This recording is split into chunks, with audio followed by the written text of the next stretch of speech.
राम राम भाई सारे भैया ने आपके अपने यूट्यूब चैनल बेरोजगार हरियाणा बायराठी।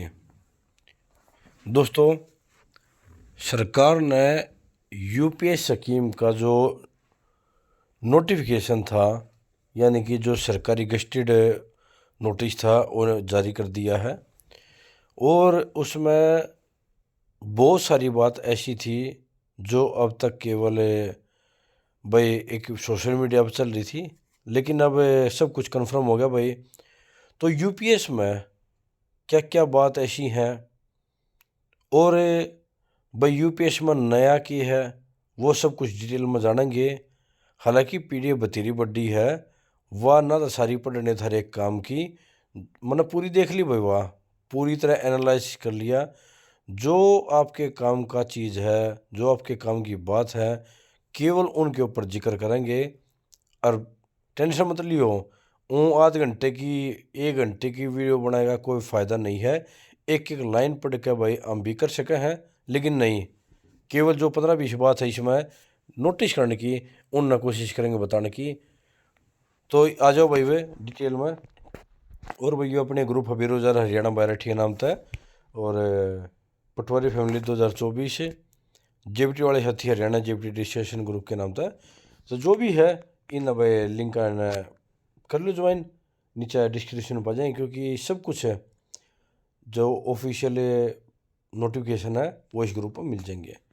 अब एक चीज़ पर आ जाओ भाई, पहला देखो, हालांकि ये रहा, यह सारे देख भी ली होगी जो ये दे रखे है भाई, यह अधिसूचना जो जारी करी गई है, जो कुछ भी है, तो इन पर गणा हंगा मतलब ही हो, जो कुछ बात है बताने की वो मैं वह थोड़ा सारी बात बता ही दूंगा। तो ये बात जाओ भाई, ये रहा आपका, इस यहाँ पर करते को। सब तो पहली बात, यह लागू कद होगी यूपीएस जो एक या भाई एनपीएस स्कीम चल रही थी, पेंशन स्कीम थी। तो लोगों ने इसका विरोध कराया कि लोगों की मांग थी जो पुराने कर्मचारी थे जीपीएफ लेकर आओ, या ओल्ड पेंशन स्कीम है ओपीएस, उसके उसमें इन नया शुरू करी थी एनपीएस। यह लागू हो जाएगी 1 अप्रैल 2025 तक। 1 अप्रैल 2025 से इसे लागू कर देंगे ये। ठीक है भाई। तो ई बीच में है कि सारे का जो चल रहा था 25 साल 25 साल, एक्चुअल में 25 साल की सौदा है। और किसी के ऊपर डिपेंड मत रहियो। आप अपनी पेंशन को कैसे कैलकुलेट करोगे, एक छोटा फार्मूला बताऊंगा, सारे को चल जाएगा। पहली बात तो ना भैया, जो ये फिलहाल यूपीएस स्कीम लागू करी गई है, यानी कि जो होने वाली 1 अप्रैल तक, यह सेंट्रल गवर्नमेंट के एम्प्लॉय के लिए है। स्टेट जो चाहे इसने मतलब अप्लाई कर सके हैं, उनके पास ऑप्शन रहेगा। तो ये मान के चलियो, खासकर जो बीजेपी शासित राज्य हैं, वो इस स्कीम को आपके सामने ऑप्शन में देने वाले हैं। तो हरियाणा से है, जो यूपी से है, गुजरात है, जो भी है जहाँ पे बीजेपी शासित राज्य है, वो तो यूँ मान के चलियो कि यह स्कीम आने ही वाली है आपके ऑप्शन में।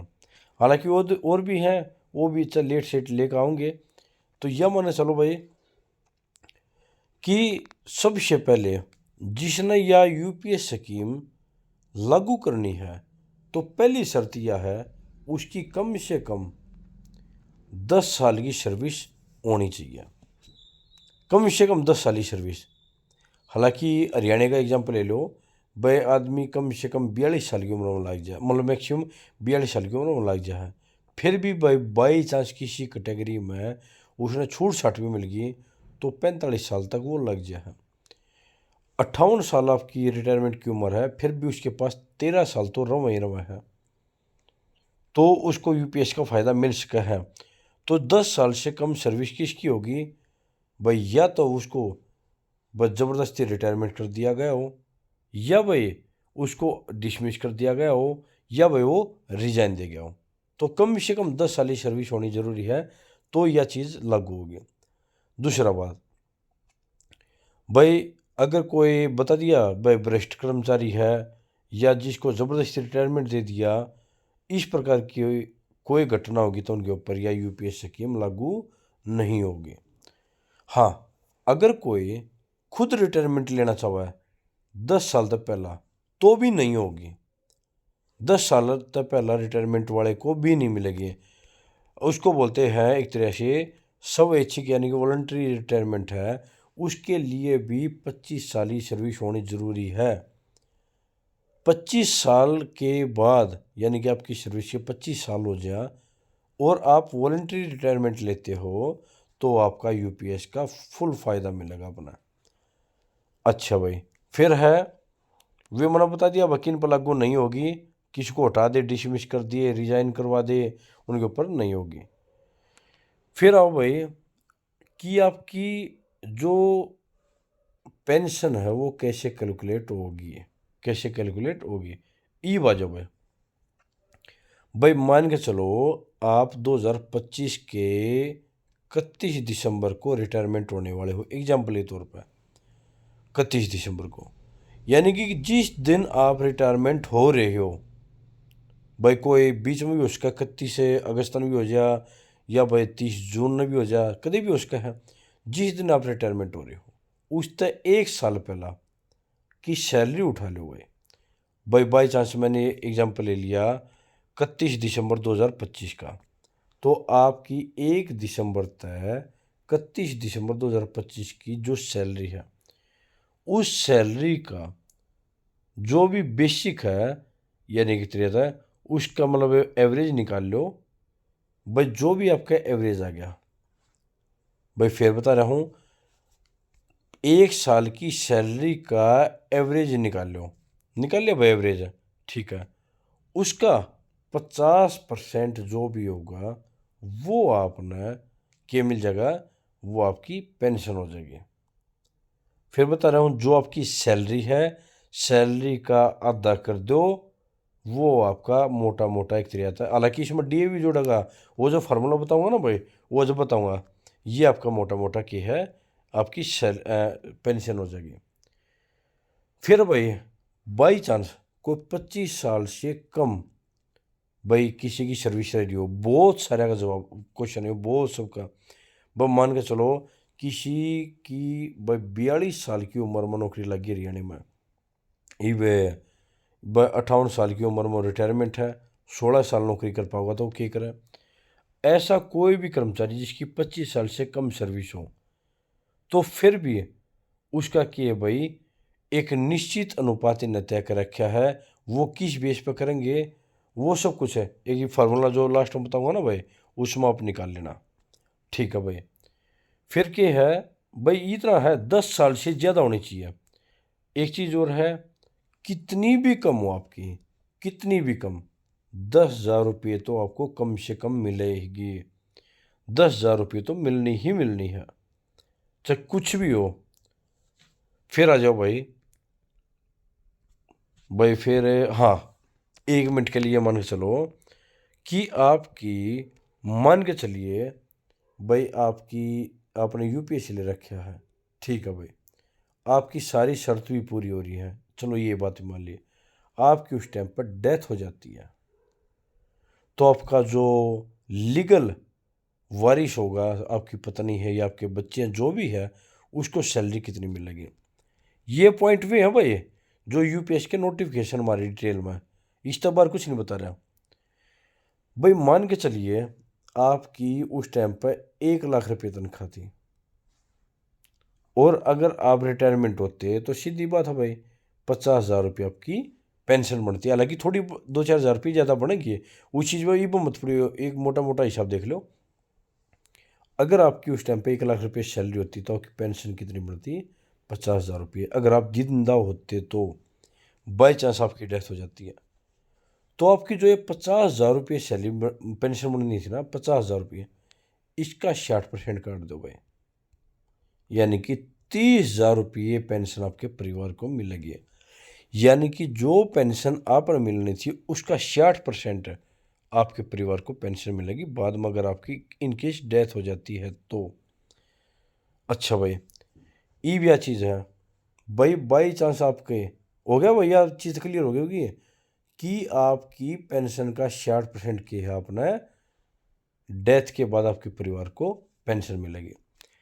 ई बाजो भाई आपकी एक्चुअल पेंशन बननी कितनी है, जो ई मना टोटल भाई अगर कोई आदमी जिंदा है तो उसकी मान के चलो भाई आपकी सैलरी 1 लाख रुपये है। ठीक है भाई, 1 लाख रुपये सैलरी मान ले। उस टाइम पर भाई एक एग्जांपल के लिए मान के चलते हैं 20% डीए चल रहा है भाई, ठीक है, ये तो डीए तो लास्ट तक चलेगा। तो आपकी सैलरी क्या होगी, देखो सैलरी कितनी थी, 1 लाख रुपये, इसका 50% कितना हो गया, 50,000 रुपये।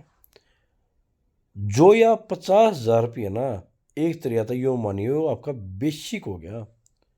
इस पर भी आपने 20% डीए मिलेगा। आई बात समझ में, जो आपकी सैलरी है उसका 50% काट दो, निकाल दिया भाई, ठीक है। उस पर भी जो डीए मिल रहा है 2%, 10%, 50, 40 जो भी मिल रहा है वो डीए भी मिला लो, तब आपकी पेंशन मिलती है। यानी कि 50% से ज़्यादा आपकी पेंशन बन जाएगी। आई बात समझो भाई, यानी कि जो आपकी सैलरी है, सैलरी का हाफ प्लस में डीए वो अपने मिलेगा। फिर आ जाओ भाई, ई सबसे खतरनाक जो एनपीएस में हो रहा है वो बताता हूँ। एनपीएस में की है भाई 10% मिल रहा है, मतलब अगर डिडक्शन हो ना एनपीएस में 10% तक कटता है कर्मचारी के, ठीक है भाई। ये मेरा थोड़ा ध्यान नहीं है कि सेंट्रल गवर्नमेंट है 10% दे है या 14% दे है, इन मत है भाई, कन्फर्म कर लियो भाई, 10% दे है या 14% दे है, यो दे है सरकार यानी कि सेंट्रल गवर्नमेंट। ये एक बार दोबारा जो भाई कि है 10% तक कट्टा कर्मचारी के, प्लस में जो अपनी सेंट्रल गवर्नमेंट है वो भी दे है, 10 दे है 14 दे है, इन मत दे है, ठीक है। यो दे है एनपीएस में मिल रहा अपना, यानी कि 10 और 10 कितना हो गया, 20। अगर 14 दे है तो कितना हो गया, 10 और 14, 24% आपका एनपीएस कटता है, 24% आपका एनपीएस कटता है, ठीक है भाई। मैं भाई इसने इरेज कर देता हूँ थोड़ा 1% आ जाओ ये। तो मैंने कितना था एनपीएस कितना कट गया, 24%, अगर मैं 14% ना मानो हूँ तो, ठीक है। यूपीएस में क्या होगा, आपका 10% कटेगा, ठीक है, 10% देगी सेंट्रल गवर्नमेंट, ठीक है, 20 तो कन्फर्म हो गया, प्लस में 8.5% फिर सेंट्रल गवर्नमेंट देगी एक्स्ट्रा, यानी कि 10, 10, 20, 28, 28.5% आपकी सेंट्रल गवर्नमेंट देगी। अगर वहाँ पर 14% भी दे है, 24% मिल रहा है, तो वह आपको 4.5% का फायदा है। ध्यान रखियो भाई, एक यूपीएस में 8.5% यू आपने एक्स्ट्रा मार्जिन मिलेगा। फिर आ जाओ भाई, इव कुछ साथी ऐसे हैं, कुछ कर्मचारी ऐसे हैं जिनको सैलरी तो मिल रहा है, उनको कोई अलाउंस अलग तो मिल रहा है, खासकर प्रैक्टिस अलाउंस। यो मेडिकल लाइन में आया कर भाई, मान के चलिए आपकी सैलरी 1 लाख रुपये है, प्लस में आपका उस टाइम पर प्रैक्टिस अलाउंस 20,000 रुपये है, जो आपकी सैलरी मानी जाएगी ना वह 1,20,000 जुड़ कर तब आपके उस 1 साल की सैलरी का 50% मिलेगा। आई बात समझो भाई, वो आपकी जो प्रैक्टिस है ना, वह प्रैक्टिस तो आपने मिलती ही मिलती रहेगी। फिर आ जाओ भाई, भाई यो है ईब हरियाणा वाले अकेला क्या होगा, आपने मिलेगा भाई एक ऑप्शन, एक बार ऑप्शन मिलेगा, आप एनपीएस रखना चाहो या यूपीएस में जाना चाहो। ध्यान दियो भाई, ये ऑप्शन एक बार ही मिलेगा, जो चूज कर लिया उसके बाद बदलने का मौका नहीं है, तो सोच समझ कर। और मैं कोशिश करूँगा भाई वो थोड़ा जल्दी मत करियो। एनपीएस और यूपीएस दोनों के कंपैरिजन की एक वीडियो लेकर आऊँगा, दोनों में डिफरेंस क्या है, डिटेल वीडियो पाओगी, चाहे वह बन लग जाओ मेरा आध घंटा, कोई दिक्कत नहीं, लेकिन हर पॉइंट पर डिटेल में चर्चा करके बनाऊंगा उसने एनपीएस और यूपीएस की, क्योंकि एक बार ही मौका मिलेगा चुनने का, उसके बाद आप ज़िंदगी में दोबारा उसको ट्रांसफ़र नहीं कर सकते।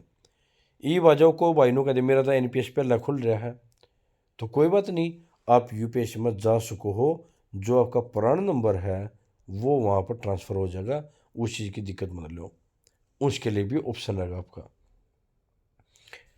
तो भाई मेरे शायद सारी बात क्लियर हो ली होंगी। हाँ, एक चीज़ मैं बार कह रहा था, आपकी जो पेंशन है वो कैसे भाई कैलकुलेट करेंगे, उसका एक फार्मूला भाई ये रहेगा, जो आपकी लास्ट सैलरी होगी प्लस बाय में हो गया 2 मल्टीप्लाई आपने कितने महीने सर्विस करी वो ऊपर बटे में 300 का मतलब क्या है, 25 साल आपकी सर्विस होनी ही होनी चाहिए, यानी 25 गुणा में 12, 300 महीने आपकी होनी चाहिए। ये है भाई आप अपना पेंशन को कैलकुलेट कर सको हो। हालांकि और भी इसमें चीज़ रखिए, अगर बाई चांस आप अपने एनपीएस में तो डिडक्शन कम ज़्यादा कर देते हो या एनपीएस में पैसे निकाल लेते हो, उसके लिए भी अलग सिनेरियो दे रखे हैं। ये वीडियो मोस्टली जो अपने 99% है जो साथी उनके ऊपर एप्लीकेबल होगी। तो ये सब कुछ इस चीज़ में होने वाला है। फिर कह रहा हूँ भाई, एनपीएस और यूपीएस की एक डिटेल वीडियो फिर लेकर आऊँगे, तो जल्दबाजी मत करियो, जो आपके काम की चीज़ थी उसमें बता दी है। और भाई घनी लंबी चौड़ी वीडियो बनाने का कोई फ़ायदा नहीं है, चाहता एक एक लाइन पढ़ के इसमें बता सकूँ था, लेकिन जो बात बताई है इस तब बार एक भी बात नहीं पाओगी, टेंशन मत लियो भाई। जय हिंद, जय भारत।